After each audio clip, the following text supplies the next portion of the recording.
Oke, selamat pagi, siang, sore, atau malam untuk teman-teman semua. Ntar nih, volume mikrofonnya agak kecil. Nah, sip. Oke. Bertemu kembali dengan tutor paling aneh yang pernah ada. Dan sebelumnya seperti biasa, mohon maaf, kontennya libur terus karena banyak banget hal yang dikerjakan di belakang layar. Dan perlu teman-teman tahu juga, aku bikin ini kan di sela-sela waktu terluang gitu ya. Jadi kalau misalnya teman-teman bisa bantu aku untuk dapetin AdSense cepet, itu kan nanti aku bisa apa sih namanya teh, dapetin uang dari AdSense cepet, karena kan ini untuk syarat AdSense tuh kan tinggal 4.000 jam tayang. Nah, kalau misalnya AdSense-nya bisa dapet cepet, nantinya kan YouTube-nya bisa ngasilin uang gitu kan, dan itu tuh uang yang aku dapat kan bisa dipakai buat ngidupin sehari-hari, ngedanain ini gitu kan ya. Dan aktivitas di luar ada sebagian yang aku bisa cut, jadi aku bisa punya waktu lebih banyak buat bikin video gitu. Jadi harapannya buat teman-teman semuanya memberikan dukungan yang maksimal gitu ya, supaya channel ini jadi semakin besar, dan request teman-teman untuk materi apapun yang teman-teman minta tuh bisa di cover semua gitu ya. Anyway, di sesi kita hari ini aku mau ngambil topik yang agak beda dari yang biasanya aku bahas, karena hari ini aku pengen cobain bahas bisnis. Ya, di Indonesia, di kurikulum Merdeka, bisnis itu adalah mata pelajaran yang terintegrasi dengan mata pelajaran prakarya dan kewirausahaan. Nah, tapi buat teman-teman yang sekolah di SPK, sekolah yang menerapkan kurikulum Cambridge khususnya gitu ya, bisnis ini adalah materi atau mata pelajaran yang biasanya jadi favorit SPK yang ada di Indonesia. Karena bisnis ini adalah satu materi yang diterangkan lebih banyak menggunakan bahasa Inggris di sekolah Cambridge, jadi untuk video kali ini aku akan full menggunakan bahasa Inggris gitu ya. Mudah-mudahan subtitle otomatis YouTube-nya bisa membantu kalau misalnya teman-teman nggak bisa ngikutin. Gitu. Anyway, today, we will be discussing about the role of marketing, market changes, niche and mass marketing, and how and why market segmentation is undertaken. Let's go!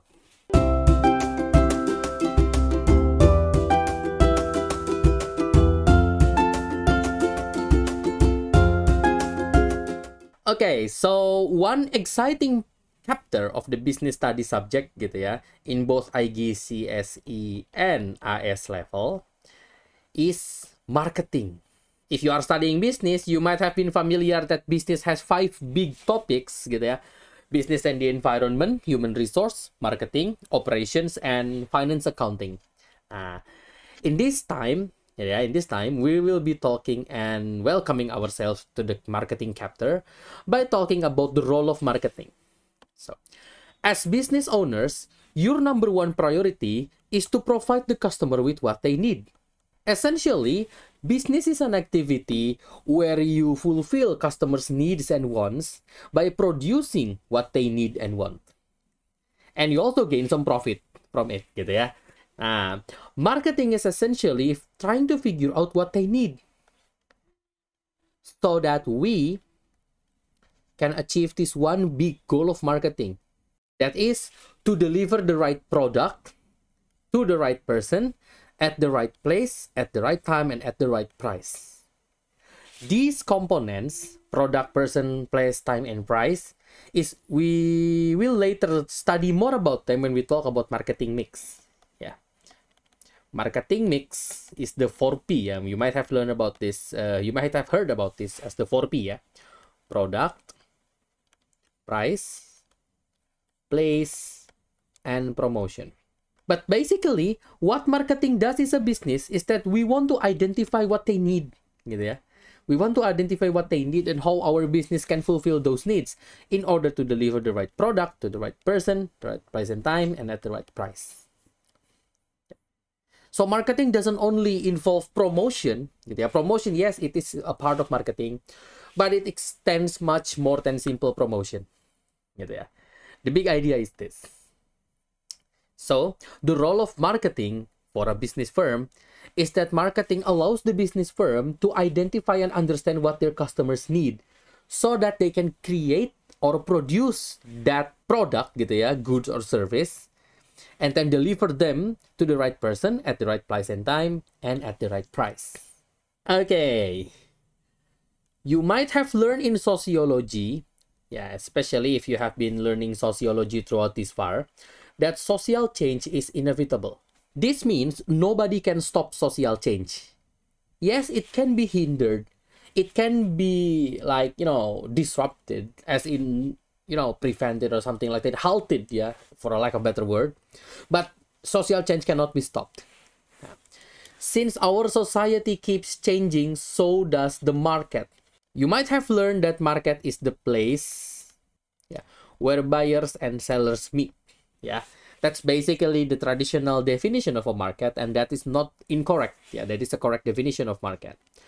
But market is not simply about the place. Yeah, when we talk about market, we also talk about our consumers. Consumers who are willing and able. And by able, I mean they have the necessary resources to buy a product, gitu kan? So when we talk about the market, we not only talk about the place, but we also talk about our consumers. That means market changes are basically either changes to the place where buyers and sellers meet, for example, the transformation of traditional to modern markets, but also talks about consumer changes. Talking about consumer changes cannot be done without understanding social change. So, if you are learning sociology, you may also want to explore social change chapter in order for you to be more familiar and more accustomed to how, why, and the dynamics of social change. Among the changes in consumers on in the market, there are lots of them, yeah? These changes are also primarily because of demand and supply.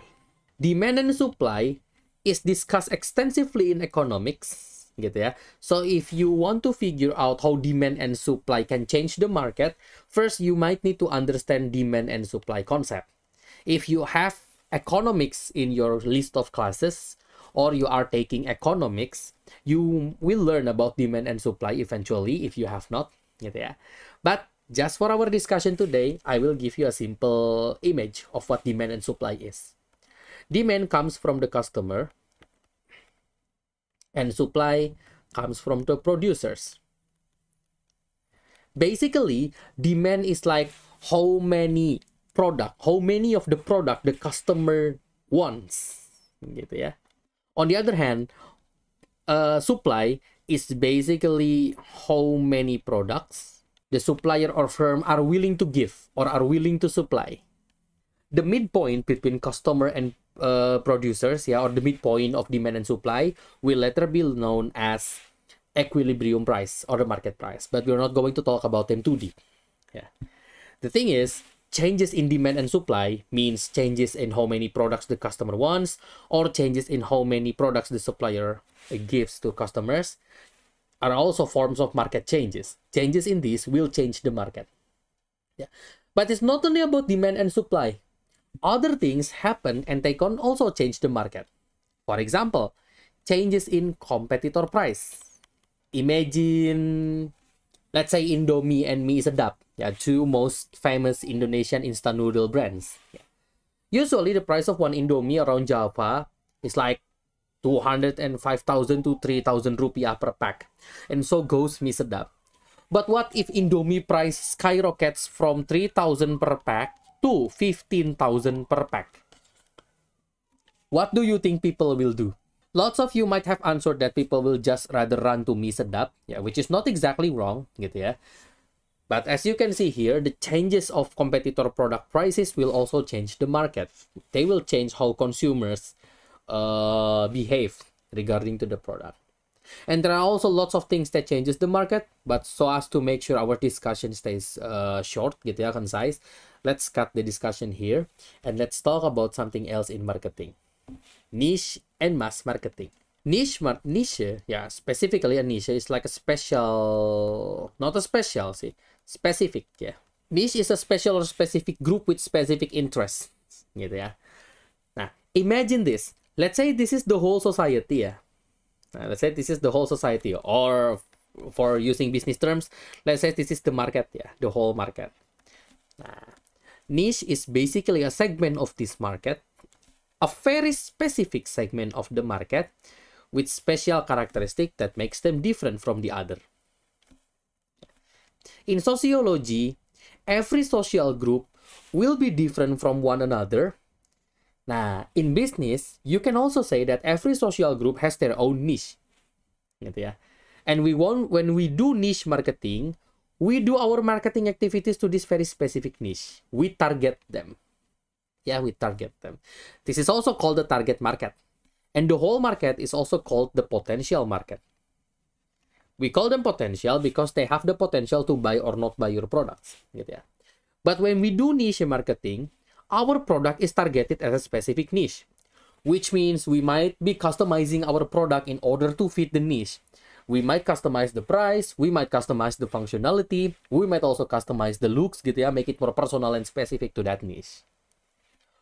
On the other hand, if you do mass marketing, you do marketing for the entire market.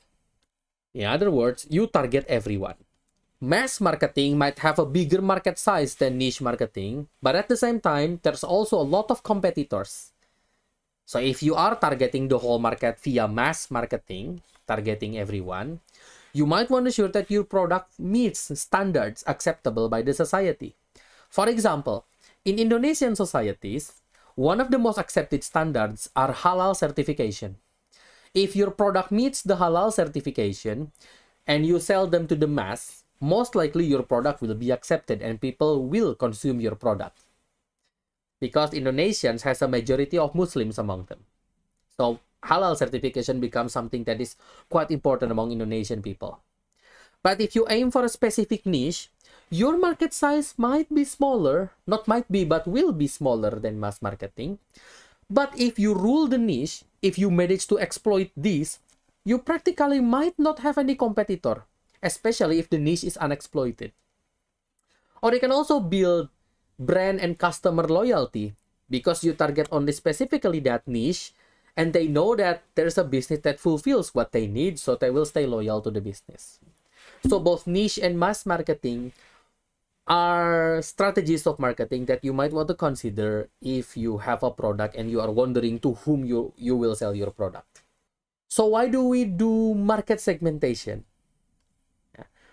Mass marketing targets a large section of the market, but as we all know, we cannot be the people pleaser. We cannot create a product that will satisfy everyone.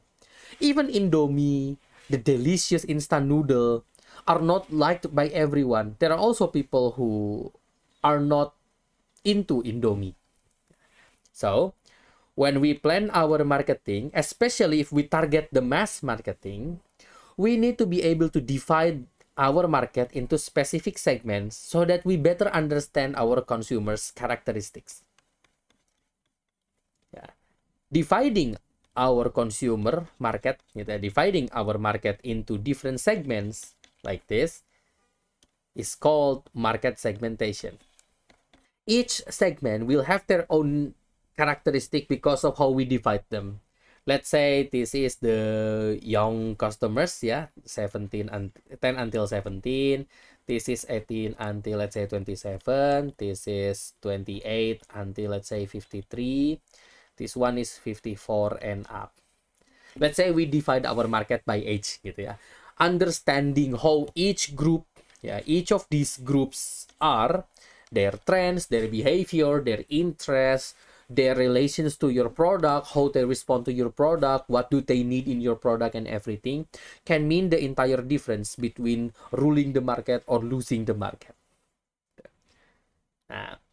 We can segment the market not only by age, but also by other characteristics as appropriate depending on your marketing strategy needs. Market segmentation might be more relevant if you do mass marketing than niche marketing, because if you do niche marketing, you already target a very specific niche, unless the niche is quite big, so you need to also segment inside the niche. As you can see, marketing is a very wide topic, gitu ya. But the whole idea of marketing is that we want to deliver the right product to the right person at the right price and time and at the right price. Basically, it's a managerial activity to decide what our consumers need and how we as a business can fulfill those needs.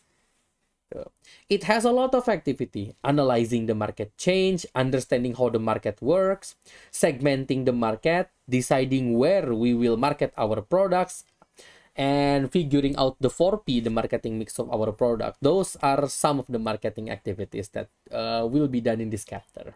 Thank you so much for watching this video until the end, and as usual, requests are acceptable in the comments. Feel free to say hi to me if we meet on the road. Thank you so much. Don't forget to like, share, and subscribe. Bye-bye.